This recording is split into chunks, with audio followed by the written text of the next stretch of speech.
আমি একজন ক্যান্ডিডেট হিসেবে আসি। আমি দলের বাইরে না, আমি কোনোদিন দলের বাইরে যাই নাই। আমি প্রতীকের রাজনীতি করি, আমি তারেক রহমান রাজনীতি করি। নির্বাচনে আজকে নমিনেশন সাবমিটের লাস্ট ডেট।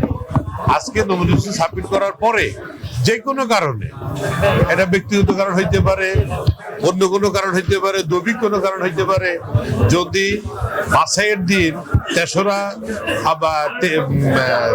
জানুয়ারি যেদিন যাচাই বাছাই হবে, ওই যাচাই বাছাইয়ের পরে যার হাতে ধানের শীষ যাবে, আমি তার নির্বাচনে করব, ধানের শীষে নির্বাচনে করব।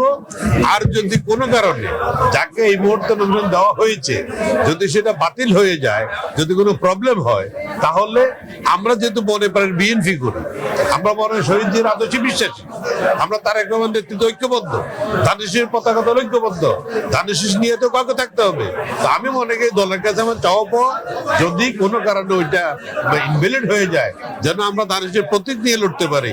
এই জন্যই আসলে আমার স্বতন্ত্র হিসাবে এই নমিনেশন সাবমিট করা।